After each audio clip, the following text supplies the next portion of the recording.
اچھا، اصل ہمارا موضوع کیا ہے؟ موضوع ہمارا اصلی یہ ہے کہ جماعت مخالفین کا عقیدہ آپ لوگوں کی خدمت میں بتایا جائے کہ جماعت مخالفین کے ہاں والدین رسول صلی اللہ علیہ وآلہ وسلم کیا کیا مقام و منزلت ہے. مقام و منزلت یہی ہے کہ وہ نستجیر باللہ جہنم میں نستجیر باللہ. دیکھیں محترم ناظرین، اس سے پہلے کہ میں بیان کروں کہ ان کے عقائد کیا ہیں، ایک بات جو فریقین کے درمیان مجمع علیہ ہے، متفق علیہ ہے، دونوں فریقوں کا اس پہ اعتقاد ہے کہ جو رسول صلی اللہ علیہ وسلم کو شتم کرے وہ کافر ہوتا ہے، مرتد ہوتا ہے. صحیح ہے. اور جو رسول صلی اللہ علیہ وسلم کا عیب بیان کرے، چاہے ان کے بدن مبارک میں ان سے کوئی عیب نسبت دے دے، یا ان کی کوئی خصلت میں، یا ان کی کوئی فعل میں، یا ان کے کوئی قول میں یا ان کی نسب میں، یہ رسول صلی اللہ علیہ وسلم کا شاتم ہے، رسول صلی اللہ علیہ وسلم کا ساب ہے، اور اس پہ وہی احکام جاری ہوں گے جو شاتم پہ جاری ہوتے ہیں. یاد رکھو یہ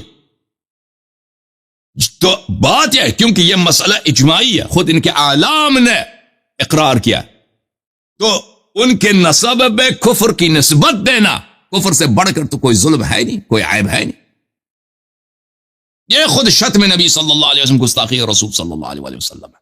ان کے اعلام سب دین سے نکل جاتے ہیں، ان کے اور جو بھی ان کے عوام میں سے بھی اسی عقیدے پہ جائے وہ بھی دین سے نکل جاتا ہے. سن رہے نا؟ اس بات کو دیکھو، اس بات یہ بڑا نقطہ اہم ہے. میں پہلے اس سے پہلے کہ ان کا عقیدہ ثابت کروں، یہ اس بات پہ کہ رسول صلی اللہ علیہ وسلم سے عیب ان کی نسب میں ملحق کرنا یہ گستاخی اور شتم ہے، اور گستاخ اور شاتم کا جو ہے حکم کیا ہے وہ آپ جانتے ہیں.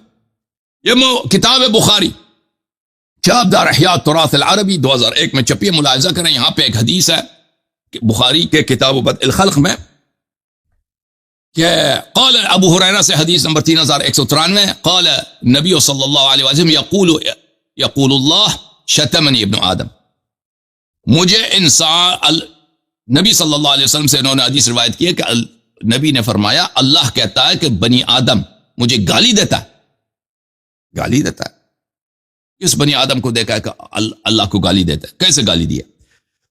اور گالی اس کے لیے جائز نہیں ہے کہ مجھے گالی دے دے.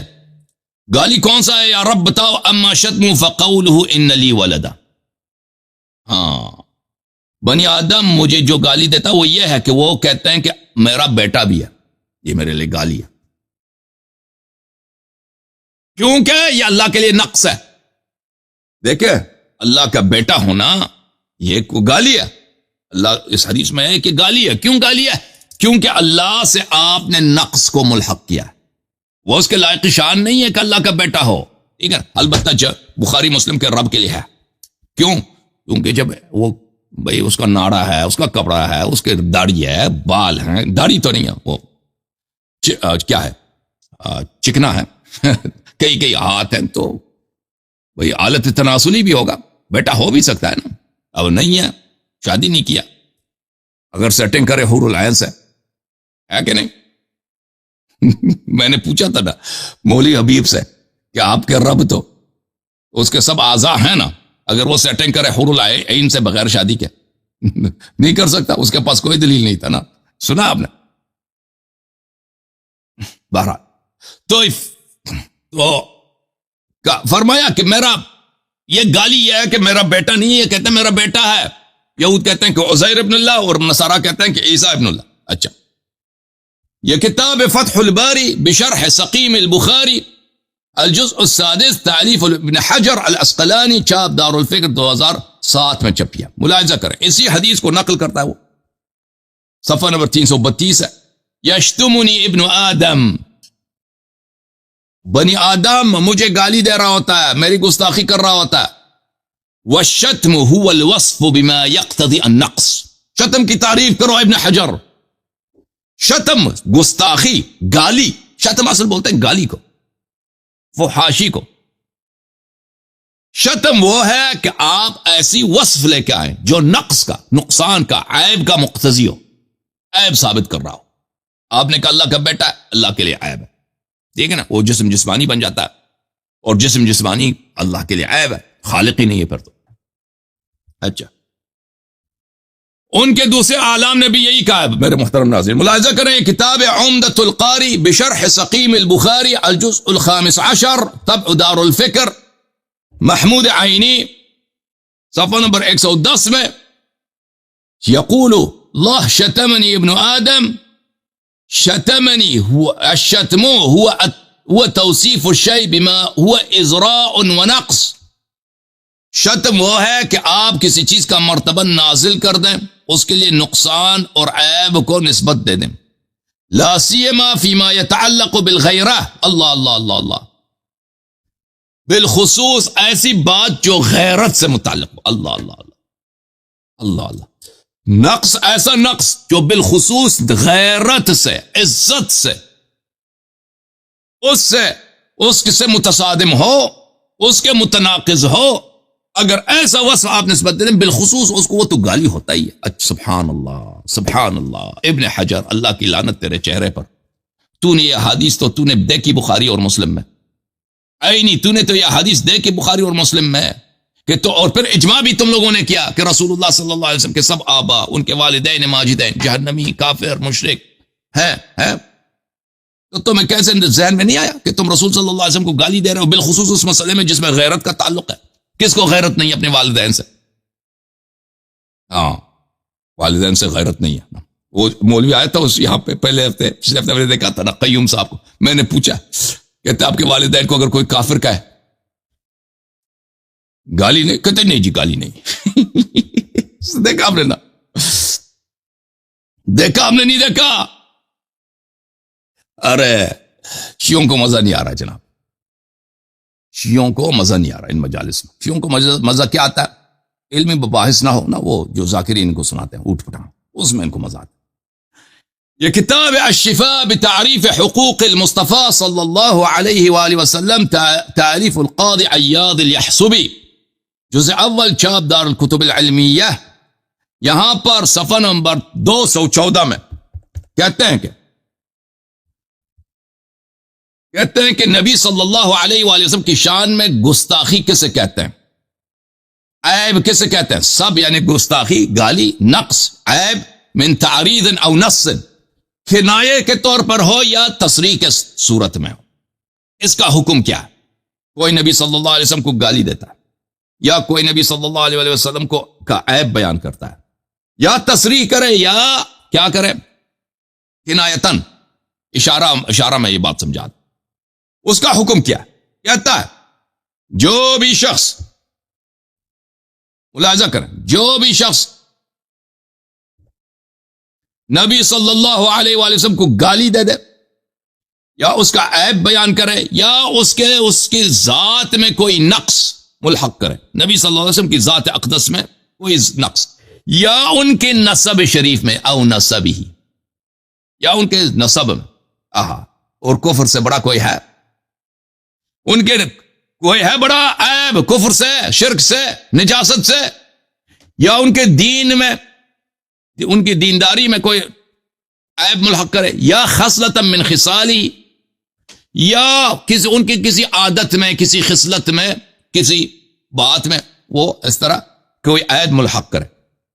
او عرض بھی، یا تصریح نہ کرے، اشارتن، کنایتن کہہ دے یہ بات. سبحان اللہ. اور یہ فرقہ لوگوں نے اجماع کیا بھائی، تصریح کے ساتھ اجماع کیا. اشارہ کیا ہے؟ اشارہ کس کو کہتے ہیں؟ اچھا، کہتے ہیں فہو الساب لہ، ایسا شخص رسول صلی اللہ علیہ وسلم کا شاتم ہے، رسول صلی اللہ علیہ وسلم کا گستاخ ہے.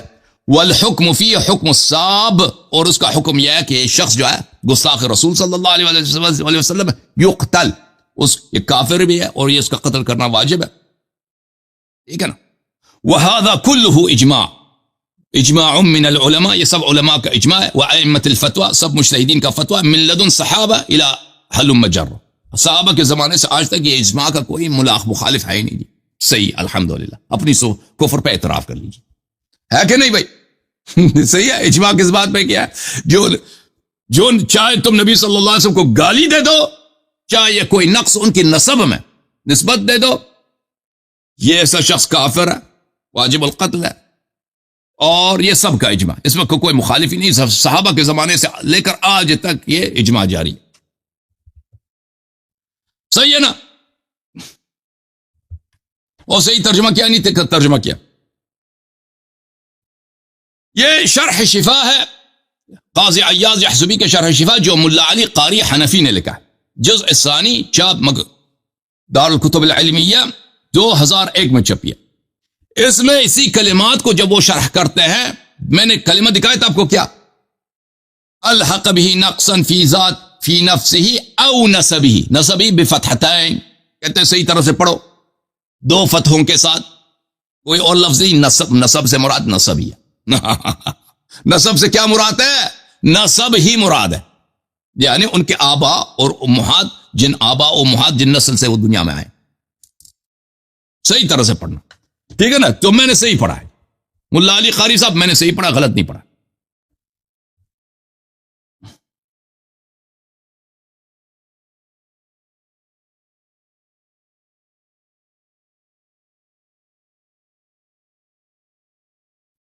یہ کتاب المحلى لابن حزم الظاہری، جزء 11، طبع ادارت المنیریہ بمصر، صفحہ نمبر 412. کہتے ہیں کہ ان من سب رسول اللہ صلی اللہ علیہ وآلہ او نبیا من الانبیاء او ملکا من الملائکہ فهو بذلك القول كافر سواء اعتقده بقلبه او اعتقد الايمان بقلبه.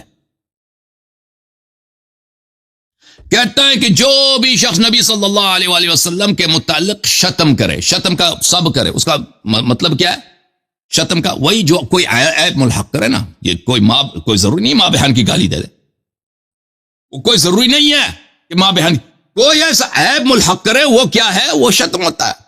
جو بھی جس کی زبان سے نکل آئے، چاہے اس کا عقیدہ ہے یا نہیں، وہ اس سے کافر ہو جاتا ہے، اس سے ہو جاتا ہے کافر. چاہے اللہ کو گالی دے دو، چاہے نبی کو، چاہے ملائکہ کو، یا کسی بھی نبی کو. اچھا،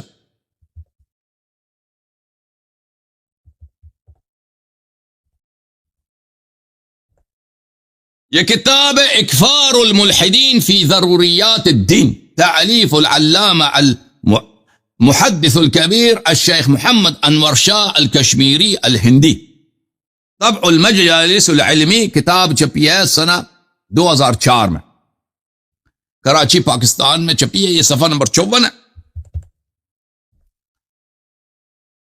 ایما رجل سب رسول اللہ صلی اللہ علیہ وسلم، جو بھی مسلمان رسول صلی اللہ علیہ وسلم کو گالی دے دے، او کذبہ، یا تکذیب کرے، او عابہ، یا عیب بیان کرے، او تنقصہ، یا ان کی ذات میں کوئی نقصان بیان کرے، ان کی نسب میں، ان کی ذات میں، ان کی خصلت میں، ان کی دینداری میں، فقد، سبحان اللہ، یہ فتوے تو دیتے ہو، پر جو تمہاری کتابوں سے جب نکالتے ہیں کہ ابو بکر نے یہ کیا، عمر نے یہ، اس طرح رسول صلی اللہ علیہ وسلم سے بات کی ہے، ٹھیک ہے نا، اس طرح خطاب کیا، عائشہ نے یہ بولا ہے نبی کو، تو پھر وہ سب بھول جاتے ہوئے، اجماع ختم ہو جاتا ہے اس وقت.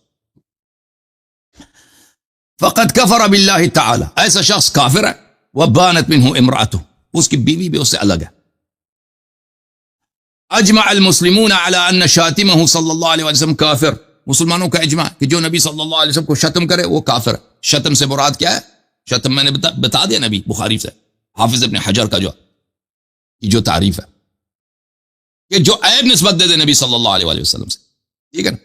ومن شک فی عذابہ وکفرہ کفر، اور جو ایسے شخص کے عذاب اور کافر ہونے میں بھی شک کرے وہ بھی کافر ہے.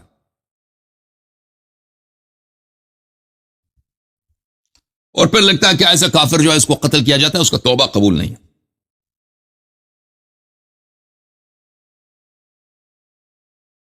اچھا، تو یہ مطالب کافی واضح ہیں، اس سے زیادہ ہم دکھانا چاہیں دکھا سکتے ہیں، لیکن یہ میرے خیال میں اتنا کافی ہے کہ ان کا اجماع شاتم رسول صلی اللہ علیہ وسلم کے متعلق اور شاتم سے کیا مراد ہے یہ کافی واضح ہو چکا ہے.